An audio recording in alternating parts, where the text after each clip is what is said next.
Hello, everybody. How's it going? What a week.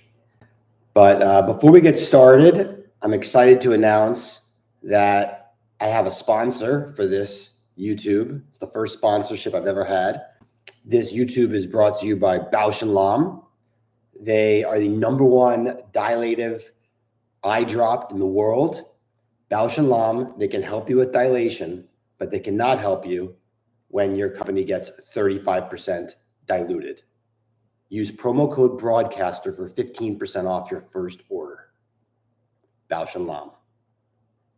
Now, let's get to the YouTube. OCUL. Wow. I was unaware, because I stopped paying attention to OCUL for the most part, but I was unaware just 2 weeks ago. Apparently, Anthony was at a fireside chat where he almost completely dismissed the chance of dilution 2 weeks ago. I can only go by what I read on Twitter, and it was the tweet was from the day of the event. So I have a hard time believing that that person misread or misinterpreted his words. Clearly, Anthony was backtracking from what they said on the conference call when they said that they're looking at both dilutive and non-dilutive means. Okay. The fact that he is still lying in fireside chats in December or November of 2023 is mind-blowing to me. I would like to take a little walk back on memory lane because I want to be very clear here. There are two things that management teams should not get in trouble for, or that they shouldn't be penalized for. Okay. The first thing is a failed trial. Okay. Drug trials fail all the time. It's not management's fault if the trials fail. Okay. The second thing is a failed partnership process. You're never going to be able to know if you have a partner until you get to the end, right? So unless you promise a partnership, which Anthony never did, then you can't fault them for a failed process for the most part, okay? This is not why I am angry or why I was angry at OCUL. Okay, let's start from the beginning. Well, I've been involved with OCUL for years in a very small manner, up until November of last year. November of last year, Anthony did a fireside chat, and another one in December of last year. And unfortunately, those fireside chats don't have transcripts, and they're no longer available on their website. But I listened to them like 10 times, okay? And in both of those fireside chats, Anthony specifically mentioned the value of Dextenza being worth, based on comps, $250 to $750 million. And that he was planning for a world without access to the capital markets. And they had many levers to pull to get there. The stock was in the low 3s, high 2s when he said this, okay? I then emailed Anthony and said how refreshing his speech was at those fireside chats. And as a result of him being a bold biotech management leader, what kind of English I'm speaking right now, a bold management CEO that is willing to go on the go public and say that they will not dilute to keep the lights on and use other levers, whether it's selling Dextenza, whether it's partnering Dextenza, whether it's partnering the TKI, obviously, which is what we all assumed they were going to do. He once mentioned to me that there was attractive debt financing out there, which again made no sense, but we saw what they did with the debt financing in September. So maybe that's what he was referring to, which was far from attractive to me, that deal they did in September. But I digress. So I emailed him this, and we emailed back and forth a few times between December of last year and call it March of this year. And multiple times in those emails, he reiterated to me that he's, I mean, I'm not going to use his exact words, but it was basically, people will believe me eventually. Okay. Now, the reason why I'm so angry is that it is unethical and it is immoral to put out to the public that you have multiple different paths, line of sight on non-dilutive financing or minimally dilutive financing, and to keep reiterating that if you do not have that line of sight. Okay. He was trying to get confidence in his stock. And then he was in a catch-22, right? They put out good data at both 9 months in February and then 12 months in June. And don't let me get back into the whole thing about why it took them so long to report the 12-month data. If you want a refresher on that, go back to my old YouTube in June, where I lit, fire under this company. The stock out in the 7s. And in June, all of a sudden, the language disappeared about non-dilutive or partnerships. And he told me he couldn't speak to me anymore because I'm a broadcaster. Okay. And a lot of people on here thought that I was just disgruntled, that I got cut off from the CEO. So I took to YouTube to complain and whine about it. No, that's not what I was doing. Okay. I've been doing this for 3 years now on YouTube, and I'm completely transparent about all my ideas. And for the new OCUL, shareholders that were watching, they don't know my history. Now, I was going on here to be transparent that I sold the whole position. At that point, I still had a tiny bit left. And why I sold the whole position? Because I predicted that there was a paradigm change in the messaging.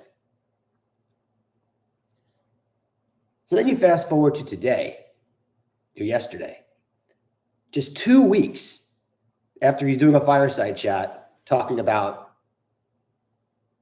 dilution. Again, I didn't listen to it.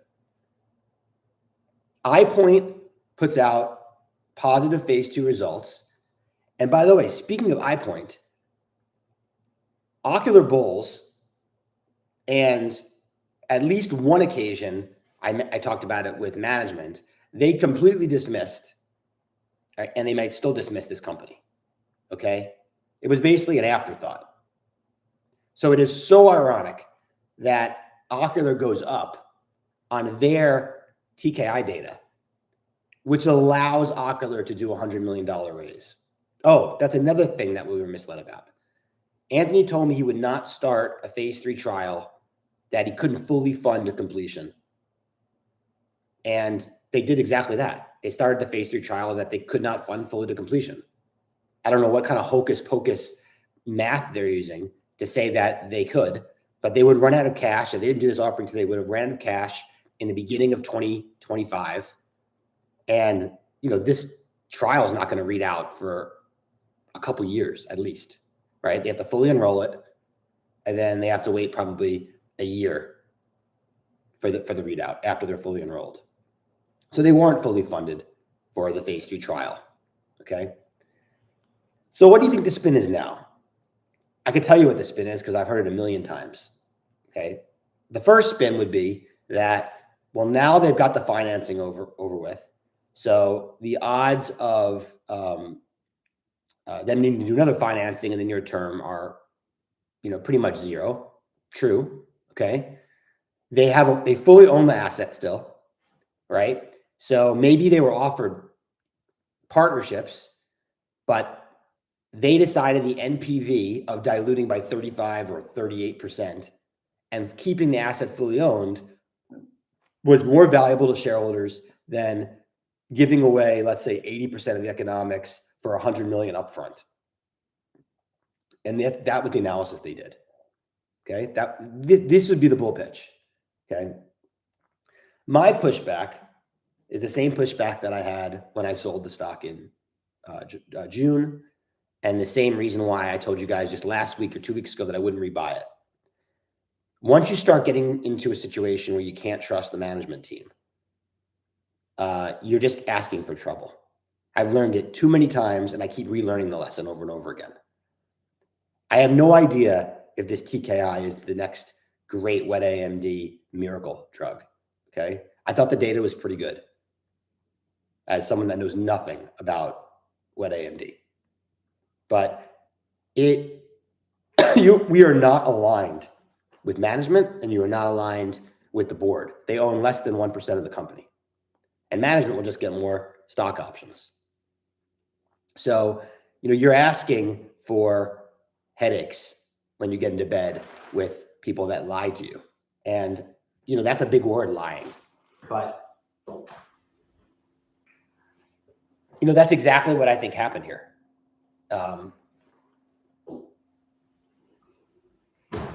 I'd like to think that it was all good intentions, that he really did think he had different paths for non-dilutive financing.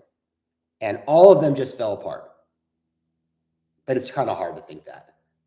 And you can't even say that the trial didn't read out well. When I invested in December, the February data and the June data were pretty much as good as you could have asked for. So if he can get data like that, and he still can't end up partnering, what does that really say about either the drug or about the credibility of the management team? So can it still work? Of course it can still work.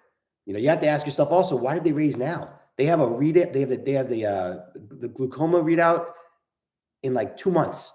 They already have that data. 90% sure they have that data already, or are close to it, because it was supposed to read out in the fourth quarter, and they pushed it to February to present it at that conference. The glaucoma data, excuse me. So why did they wait for that? Why didn't they wait for the TKI diabetic retinopathy data, right? And, it's all a shame. So I don't get any joy out of it. I just shake my head to it, especially the pushback I got from people thinking that I was just, too sensitive. I mean, I think most people were surprised at how clean the iPoint readout was, and they had to thread the needle, and they managed to do it. Yeah, I mean, everybody thought the iPoint data would fail, but I mean, I heard all sorts of things that the molecular makeup of their TKI is a failure. That basically they have to reformulate it, and it's literally not possible to be a commercially viable product, is what I was told from people that are bullish on the company, and I'll leave it at that. But clearly, the market does not think that. I mean, iPoint did a big raise and now has a market cap multiples of OCUL. It's amazing. So that's pretty much all I have to say. I have no idea if it'll work or not. There's no way I will rebuy this stock at any price. Yeah, I'm just amazed. Anything else? We could talk other stocks, but I did it just a week ago. I'm blown away by this rally. I'm having just the most ridiculous 2 months. It's breathtaking. I think that yesterday was a ridiculous clearing event for the next few weeks. And what you're seeing is massive repositioning, the weirdest moves in some stocks. You're seeing basically, I think a lot of people are being tapped on the shoulder and being taken out. You're seeing people covering shorts, people selling crowded longs. You can look at what, Meta's doing and what Google's doing today, and you can see some of the crappiest companies surging. And how long will that continue for? I don't know, but, it never hurts to take a profit. So if you have gotten saved the last 7 or 8 weeks like I have, remember what it felt like in October when we were at the lows, and it didn't feel good. So I definitely would recommend taking some chips off the table if you have a lot of chips on the table like I do, because I always run levered. So I'm still very exposed. Nothing's changed since from a week ago when I did the YouTube. The only thing left for the rest of the year is I'm waiting for Unicure data, and it's less important to me now than it used to be because my portfolio's gone up so much. But that should be tomorrow or next week. I'm hoping next. I think it should be next week. Roivant closed on its sale today, which is great.